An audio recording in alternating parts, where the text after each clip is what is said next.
David Castello-Lopez, bonsoir et bienvenue. Bonsoir. Vous êtes journaliste, vous êtes français et vous réalisez pour nous chaque mois une série de reportages sur la Suisse qui s'appelle Suisse. Alors ici en Suisse, les Français, c'est vrai, ont la réputation d'être arrogants et condescendants, mais pas vous. Ah non, moi je suis pas du tout arrogant, hein, pas du tout.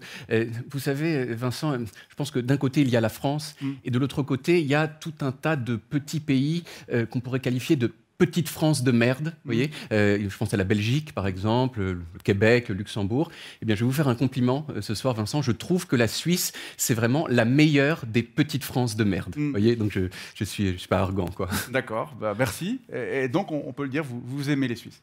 C'est-à-dire que avant, je pensais un peu que tous les Suisses étaient gentils, et puis je me suis rendu compte que quand même pas tous.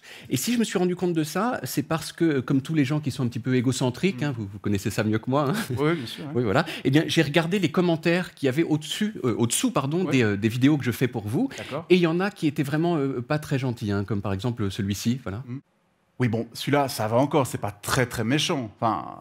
Alors celui-là, non, hein, mais il y en a quand même certains qui étaient vraiment méchants. Et en particulier, je pense à ce commentaire de Bastien qui est écrit quand vous avez publié ma première vidéo. Je cite donc « Ils auraient mieux fait de renommer leur émission 48 minutes et de nous enlever cette chronique très amatrice, tant au niveau du montage que du contenu. » Voilà. J'ai envie de dire, j'aimais bien les Suisses, mais maintenant je suis un petit peu blessé. D'accord, mais vous avez des commentaires positifs parfois quand même. Alors oui, ça arrive tout de même. En particulier, il y a une dame qui se fait appeler Mutter Ogerin, et qui a écrit sous une de mes vidéos un très long message dans lequel on peut lire la phrase suivante.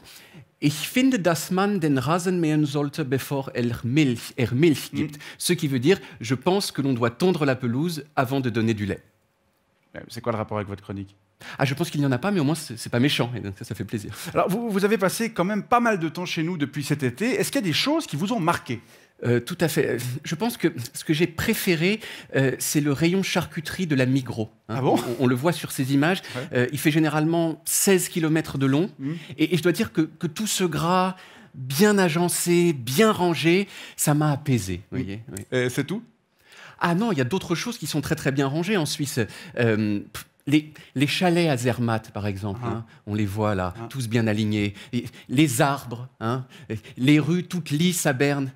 Même le visage de Roger Federer, si vous voulez, il est super bien rangé. Alors juste une précision, on dit Roger. Ah non, moi je dis Roger. Ouais. Okay. Et puis à Lausanne, j'ai quand même aussi vu ça. Alors ça doit vous paraître normal à vous, mais moi j'ai trouvé ça incroyable. C'est-à-dire 2 panneaux d'affichage côte à côte, un rouge réservé à l'affichage libre et un bleu à côté réservé à l'affichage à but idéal, c'est-à-dire des idées, des choses nobles qui élèvent l'esprit et qui ne sont pas salies par l'argent, si vous voulez. Mais ça veut dire quoi ? Ça veut dire que ces 2 panneaux séparés, eh bien, ça veut dire que votre liberté d'expression, même votre liberté d'expression, elle est bien rangée. Vous voyez, c'est quand même fou, quoi. Ouais. Et je veux dire, ce qui est fou en plus, c'est que vous respectez ce rangement. Hein. Sur le panneau de gauche, il y avait une affiche de concert. Une affiche de concert. Et sur le droit, il y a marqué une affiche qui dit « Jésus, je suis le chemin, la vérité et la vie ». Je veux dire, à Paris, hein, si vous mettez ça sur un panneau, si vous mettez sur un panneau cet espace est réservé à l'affichage à but idéal, 10 minutes plus tard, il y a quelqu'un qui a déjà tagué « Va manger tes sales morts, espèce de fils de pute ». Vous voyez. Donc c'est vraiment remarquable. Ça, donc ce que vous aimez en Suisse, c'est que c'est bien rangé, c'est bien ordonné. Ah non, c'est plus que ça. Hein, c'est plus que ça. C'est que tout est parfait en Suisse, si vous voulez. Non. Mais regardez tous ces petits villages accrochés à la colline, là, on va les voir, voilà. Ces gens qui dérivent doucement sur le fleuve, à Berne, comme ça, tout géométrique. Ces petits oiseaux noirs parfaits devant le Mont Cervin. Les petits bateaux tout mignons qui se croisent sur le Léman, ces pelouses tondues 24 heures sur 24 par des robots, et les toilettes publiques qui sont propres comme des cliniques, le petit train vitré à 200 balles là, qui vous emmène en haut de la montagne. Je veux dire, tout ça, c'est parfait. Le truc, c'est que moi, je pense que ça cache quelque chose. Comment ça cache quelque chose ? Vous connaissez le proverbe. Je ne suis pas sûr, non ? Lequel proverbe ? Plus un pays est sage et poli, plus son porno est dégueulasse. Regardez les Japonais, par exemple.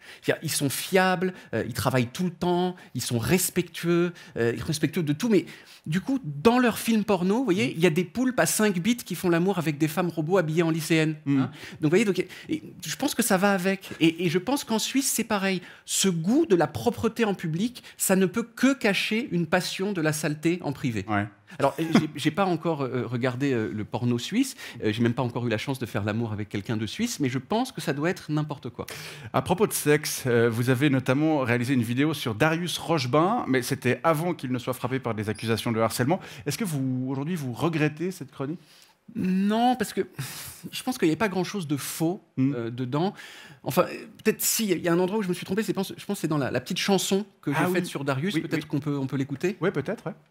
Darius, Darius, Darius est suisse et sage. Darius, grâce à lui tout glisse et passe. Darius, et chaque jour son doux visage calme mes doutes et mes angoisses. Darius.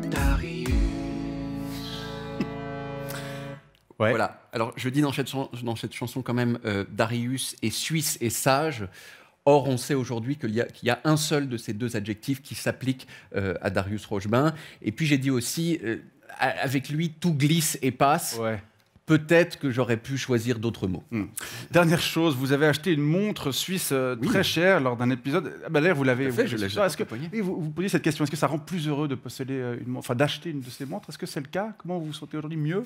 Non, je pense que fondamentalement, les montres suisses, si vous voulez, c'est un concours de zizi.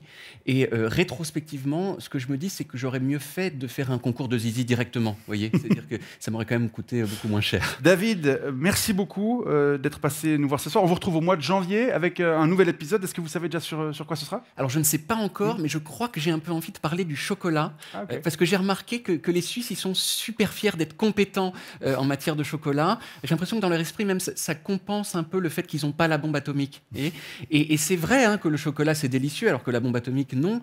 Mais après, quand vous voulez être crédible sur la scène internationale, c'est vrai que le nucléaire, c'est mieux que le cacao, quoi. Et vous ne pouvez pas dire à vos ennemis... Oh, arrête de m'emmerder, sinon je te donne du chocolat très très délicieux. Ça marche pas. Merci beaucoup, David Castello-Lopez, et belle soirée. Belle soirée.